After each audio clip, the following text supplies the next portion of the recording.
기초에 오르시어 발사체력을 청취하신 다음 훈련을 시작할 때 대한 명령을 내리시었습니다.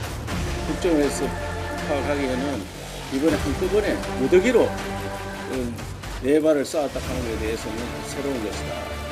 또 우리 사드의 우리가 필요 없다 하는 걸 보여주기도 할 뿐더러 미국 한미 훈련을 할 때 미국에 대한 북미 관계를 새롭게 하자는 그런 의미도 보이고.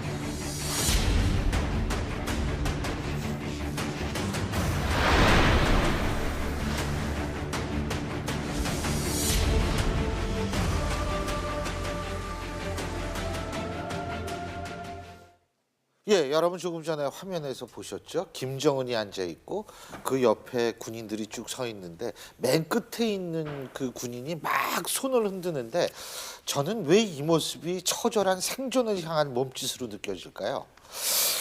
참 착잡합니다. 자, 어쨌든 한미 양국군 당국이 고고도 미사일 방어 체계, 그러니까 사드의 주한미군 배치 작업을 전격적으로 시작을 했습니다. 북한의 미사일 위협과 중국의 경제 보복이 지금 노골화되고 있는 가운데 이 시작이 됐기 때문에 이번 사드 배치 상당히 우리가 주목할 필요가 있는데요. 자, 신유례사탕탕 속도전에 들어간 사드 배치와 탄핵 정국 상황, 그리고 사건 사고 소식까지 다양한 이슈 알아보겠습니다. 자, 지금 스튜디오에 네 분 나와 계신데요.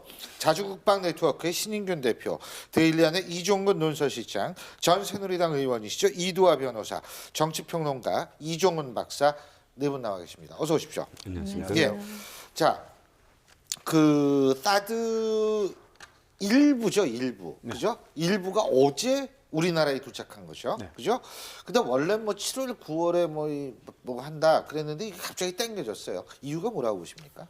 일단 이제 그 이전에 발표를 했었습니다. 예. 뭐라고 발표했냐면 이번 키 리졸브 훈련 때는 예. 사드를 운용하는 테스트 훈련을 할 것이다라고 지난달에 발표를 했었거든요. 그래서 키 리졸브 훈련에 연습을 할 것이니까 연습하려면은 뭐 컴퓨터 가지고 하는 것보다는 실물 가지고 하자라는 차원에서 들여온 것이라고 보고, 다만 작년에 최초 이제 성주라는 곳을 지정을 하고 이렇게 네. 할 때는 올해 12월까지 배치 완료하겠다라는 스케줄이었습니다. 왜냐하면 이제 올해 12월 달에 원래대로는 그 대선이 치러지니까 현재 박근혜 정부 안에서 처리를 하겠다. 즉 올해 12월 안에 하겠다라는 거였는데 지금 이제 국내 정치적 상황이 어떻게 될지 모르잖아요. 그래서 지금 이 상태로 들어온다면 올해 4월 내에는 배치가 완료될 것 같고, 지금 이제 앵커께서 일부가 들어왔다라고 말씀하셨는데 지금 이제 화면에 보이는 저게 발사대인데요. 저것만 들어왔는지, 단지 저것만 보여줬는지 다 들어왔는지는 알 수가 없습니다. 네, 왜냐하면 지금 저 미국의 C-17이라는 수송기에다가 저 사드 트럭을 2대를 싣고 왔잖아요. 미국은 저 C-17 수송기가 수백 대가 있습니다. 그러면은 저거 5대만 오면 사드 풀세트가 들어와요. 네, 그런데 굳이 한 대만, 그리고 저건 지금 사드 미사일인데 예를 들어서 총으로 치면 총알만 온 겁니다. 총은 없어요. 그걸 보고 보여주면서 우리가 사드가 들어왔다라고 선전하기에는 너무 위험한 겁니다. 왜냐하면 한 10년 전에 평택 주한미군 기지 그 건설을 할 때 보면 그 대출이죠. 평통사라든지 이런 뭐 엄청나게 그 급진적인 분들이 반대를 했지 않습니까? 거기서 뭐 들어눕기도 했죠. 또 제주 해군기지 공사할 때도 제주 해군기지 공사한 덤프트럭들 할 때 들어눕기도 했어요. 자, 그러면은 사드가 이제 왔습니다. 오사대 어제 왔으면은 뭐 이미 지금 성주에 갔는지 모르겠지만 앞으로 더 들어올 거다. 그럼 당연히 성주 골프장 앞에 누군가는 그런 시위를 할 가능성이 높아요. 그럼에도 불구하고 저 총알만 보여줬냐? 저는 그럴 가능성보다는 오히려 다 들어오고 이것만 보여줬을 가능성도 없지 않아 있다. 그 우리가 모른다. 그렇죠. 그렇죠. 근데 왜 지금 북한 도발 때문에? 아니면 중국이 막 그렇게 지금 우리한테 보복을 하기 때문에? 뭐라고 보십니까? 북한의 어제 그 미사일 발사는 그냥 어비 일학입니다. 어비 일학일 뿐이고, 오히려 북한이 오늘 사드가 어제 밤이죠. 어젯밤에 사드가 들어오는 일정을 북한이 미리 파악하고 어제 아침에 미사일을 쐈다라고 저는 봅니다. 예. 북한이 미사일을 쐈기 때문에 급하게 어젯밤에 사드가 들어온 게 아니고, 아니고 북한이 저 스케줄을 알고 어제 아침에 정보를 쐈다라고 봐요. 그 사람 그렇죠. 북한도 이제 그거 당연한 정보를 거죠. 알 테니까. 당연한 것이고, 다만 아까 말씀드렸듯이 지금 국내 정치 상황이 아주 예측 불가하게 돌아가고 있고 특히나 여론조사 1위의 후보가 사드에 대해서 부정적으로 지금 계속 하고 있기 때문에 자기는 본인은 부정적이라고 얘기하지 않습니다. 자기 정권에 있고 뭐 보관이 있다 이렇게 얘기하고 있죠. 그래서 이제 지금 한미 군당국 입장에서는 좀 급한 마음이 생겼을 수도 있다. 그래서 지금 배치를 해서 제가 알기로는 성주 골프장에 콘크리트 작업 이미 다 된 것으로 저는 알고 있습니다. 근데 그 한 가지만 더요. 사드의 효용에 대해서 좀 말씀해 주시죠. 네. 효용성이 있는지. 자, 북한이 이제 그동안 보여준 미사일들 있죠. 어제 보여준 스커드 ER, 그리고 노동 미사일, 그리고 이제 무수단 미사일, SLBM 뭐 이런 것들이 있는데, 그리고 이제 얼마 전에 북극성 2형이라는 걸 보여줬죠. 그러면 북한이 어제 보여준 스커드 ER이나 노동 미사일에 핵을 탑재해서 우리에게 쏘면 사드는 막을 수 있습니다. 잘 막을 수 있죠. 그런데 무수단 미사일, 그리고 SLBM 이건 못 막아요. 그건 분명한 것이고 단 노동 미사일과 스커드 같은 건 잘 막을 수 있는데 어제 북한이 보여준 퍼포먼스는 뭐냐? 네 발을 부채살처럼 다른 방향으로 쏘았습니다. 그러면은 우리가 알고 있는 사드의 여격 범위는 200km지 않습니까? 그런데 그것은 한 발이 날아왔을 때 200km란 말입니다. 왜냐하면 사드 이 레이더의 전력은 한계가 있어요. 그러면은 네 발이 동시에 다른 방향으로 날아가면은 그것을 이 하나의 전력을 네 개로 쪼개서 다른 일을 각각 해야 되기 때문에 이 여격 범위가 확 줄어듭니다. 그래서 두 발만 들어와도 거의 반으로 쪼그라들어 버려야 되는데 네 발이 동시에 들어오면은 이것은 더 줄어들어 버리죠. 그러면 어제 이제 부채살처럼 75도 각도에서부터 93도까지 이렇게 쫙 펼쳐서 보냈는데 그렇게 되면 여격 범위가 확 줄어들게 되니까 당연히 가장자리에 있는 두 개 정도는 막을 수가 없는 상황이 되겠죠. 그래서 북한 입장에서는 사드가 들어와 봐야 이제 자기네들이 미사일 쏜 그날 밤에 사드가 들어오고 그 다음날 아침에 공개하는 걸 알고 있었을 테니까 사드 와봐야 소용없다라는 것을 이제 보여준 퍼포먼스가 아닌가 생각합니다. 그 성주 골프장 같은 경우에는 건물도 있고 다 있으니까 그냥 갖다 놓으면 되는 건가요? 그러면? 갖다 놓으면 되는데 이제 강력한 전력이 조금 더 들어가야 되겠죠. 그게 전력 사정이 어떤지 모르겠지만 전력이 좀 더 들어가야 되고 그게 뭐 골프텔도 있고 그렇기 때문에 미군들이 주둔을 하고 하는 데는 아무 문제가 없을 거라고 저는 봅니다. 또 클럽하우스가 현재는 있는 상태이기 때문에 그것을 임시 지휘소로 운용을 해도 되고 다만 이제 사드가 지금 들어왔는데 사드는 어떤 식으로 되어 있냐면 이동식입니다. 항상 이동을 할 수 있게끔 되어 있기 때문에 지금 이제 발사 차량이 6대, 그리고 지휘 통제 차량 1대, 그리고 이제 레이더 1대가 들어와야 되죠. 그 레이더도 차량입니다. 그리고 이 레이더가 열이 뜨거우니까 그걸 식혀주는 냉각 차량 하나, 그리고 전기를 안정적으로 공급해주는 전기 차량 하나, 뭐 이런 식으로 해서 5대의 서비스 차량이 들어오고 6대의 발사대 해서 11대가 풀세트예요. 그래서 그것을 나눠 실으면 대여섯 대의 수송기면 되는데 어제는 저는 한 대만 보여준 게 아닌가 그렇게 봅니다. 중국의 반발은 더 거세질 거라고 보지 않으세요? 더 거세지겠죠. 그래서 이제 이 상황은 미국이나 우리 군당국 입장에서는 어떤 중국에게 주는 메시지는 돌이킬 수 없다. 그렇게 뭐 롯데를 강하게 어떤 그 압박하고 뭐 한국에 대한 경제 제재 뭐 여러 가지 해도 이제는 돌이킬 수 없다. 그러니까 다른 방법을 찾아보자 하는 그런 사인이 아닌가 생각을 하는데 중국 입장은 좀 다르겠죠. 예, 아니 제가 참 좀 그런 게 뭐냐면 중국이 뭐 우리한테 사전 통보를 안 했다. 아니 자기네가 지금 온갖 그 보복 조치를 다 하고 있으면서 사전 통보를 안 했다라고 얘기할 수 있는지가 전 참 궁금해져요. 그러니까 중국 입장에서는 이제 사사건건 다 문제를 이제 삼는 전략을 앞으로도 펼칠 것 같아요. 예. 그렇게 해서 어찌 됐건 최대한 하여튼 뭐 저지시켜 보는 데까지 저지시켜 보는 것이고 저지시키지 않았을 최후 어찌 됐건 뭐 거의 지금 뭐 배치는 기정사실화 되는 그런 상황 아니겠습니까? 그 상황에서는 아마 뭔가 외교적으로 더 얻어내는 것을 이제 추구할 가능성이 높다. 그리고 중국은 상당히 실용적이지 않습니까? 외교 전략 자체도. 그래서 이제 미국이 아마 이 사드 배치도 훨씬 좀 빨리 서두르는 이유가 있다라고 보는데요.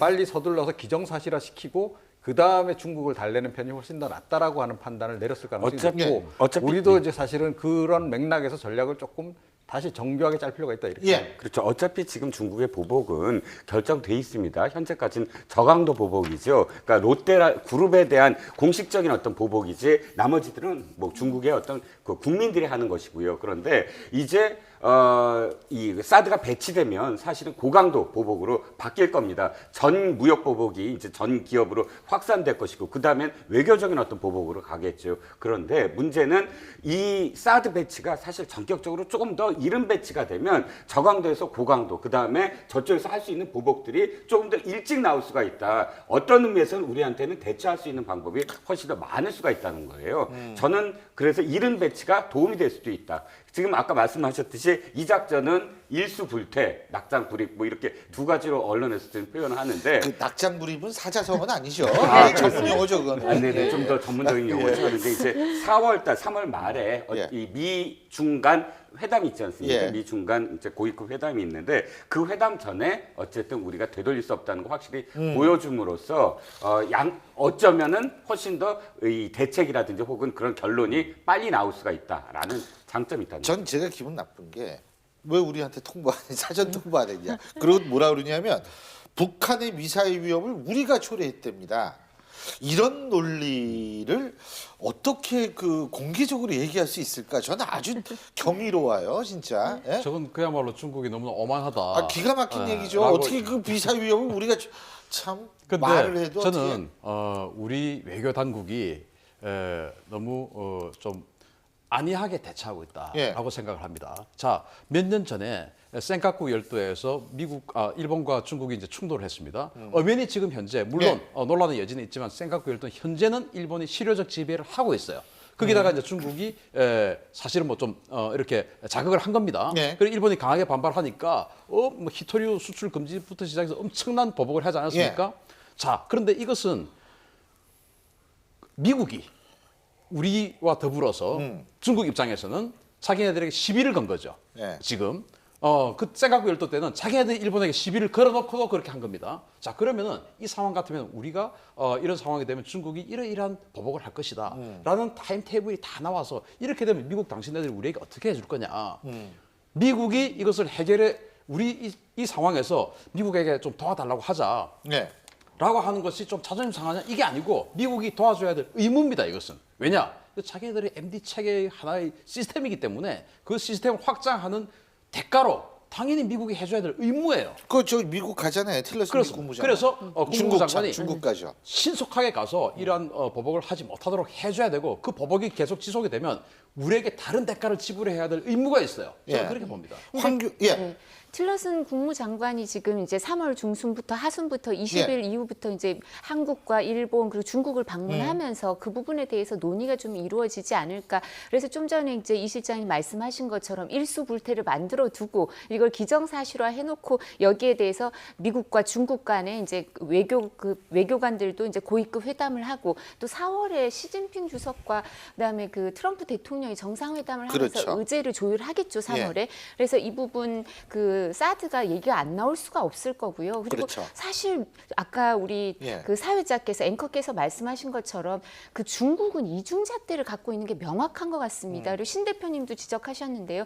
일본에 대해서 센카쿠 열도랑 관련해서 여러 가지 보복 조치를 취했고 또 사실 관광 관련해서도 다 금지하고 예. 이랬다가 어느 순간에 지금 풀어져서 지금 유커들 일본에 엄청나게 많이 가고 있거든요. 그런 것처럼. 그리고 또 러시아에서도 이런 그 방어 체계를 갖고 있지만 거기에 대해서는 별로 이제 문제 제기를 안 하면서 이제 우리나라에 대해서 계속 이런 문제를 하는 거는 할 수 없이 우리가 이 부분에 대해서 외교적인 대처를 하면서도 미국과 중국 간에서 해결해야 되는 문제들이 있으니까 우리가 이거를 레버리지로 활용하도록 노력해야 되는데요.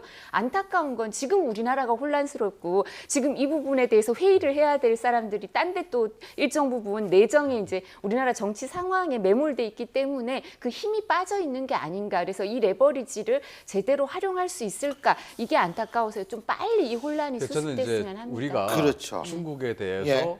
너무 그 오해를 해서도 안 되고 아주 냉철하게 지금 바라봐야 되거든요. 그러면 우리의 입장은 북한이 가지고 있는 여러 미사일, 핵미사일 중에서 우리가 막을 수 있는 건 뭐냐? 2018년도부터 올해는 없어요. 2018년도부터 팩3가 들어오면 일부 수도권 일부하고 공군기지 주변들 해서 스커드 미사일은 막을 수가 있습니다. 노동 미사일 고각 발사를 하면 막을 수가 없어요. 스커드 팩3가 있어도 그러면 이 사드가 들어오면 노동 미사일도 막을 수가 있습니다. 그런데 중국 입장에서는 그러면 왜 도대체 왜 이러냐? 예.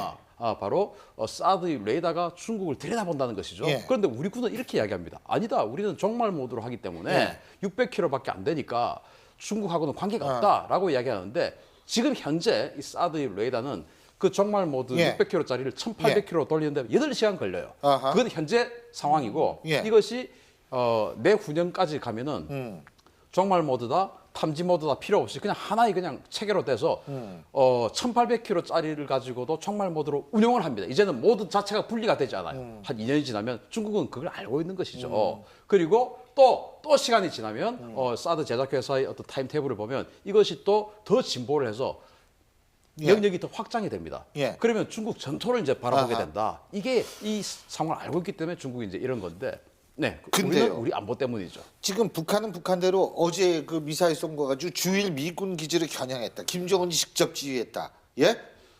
이 얘기는 결국은 그런 얘기 아니에요? 무슨 의미라고 보세요? 이게 미국을 겨냥한 거 아니에요? 전쟁 준비하고 있다는 것이죠. 미국 지금 이제 니들 미국이 선제 타격 이야기를 하니까 우리도 전쟁 준비하고 있다. 그러면은 한국에 만약에 전쟁이 발생하면 한미 동맹해서 한미 연합군이 같이 싸우지 않습니까? 그러면은 지금 주한 미군 28,000명은 전쟁이 발생하면 즉시 그냥 싸울 수 있는 어떤 신속 대응군이라고 봐야 되고 진짜 주력들은 주일 미군에서 들어옵니다. 전투기도 거기 있는 전투기가 더 세요. 그런 것들이 이제 들어오는데 그걸 이제 유엔서 후방 기지라고 하고 그러면 이제 미국 칠함대가 도쿄 앞에 있죠. 그리고 사세보에 미 해병대 기지가 있죠. 예. 이와쿠니 기지, 미자와 기지 해서 아하. 그 주일 미군의 기지를 타격을 하면 증원군이 못 들어오니까 예. 뭐 한국에 있는 한국군 따위야 우리가 뭐 한 40km 정도 밀어붙일 수 있다. 그래서 우리도 전쟁 준비하고 있으니까 선제 공격 이런 소리 하지 마라. 뭐 이런 것과 더불어서 그것은 이제 전체적인 시나리오고 그리고 사드 들어온다고 하니까 우리가 한 번에 예. 다량으로 다른 방향으로 쏴버리면 아하. 못 막지 않느냐 이런 것도 같이 보여준 거죠. 그러니까 어차피 그 황교안 대통령 권한대행하고 트럼프하고 이제 전화를 했다라고 얘기를 하지만 네. 거기에서도 이제 이런 북한의 움직임에 대한 나름대로 우리와 미국에 있어서의 어떤 보여주기 아니겠어요? 그죠? 그렇습니다. 알겠습니다.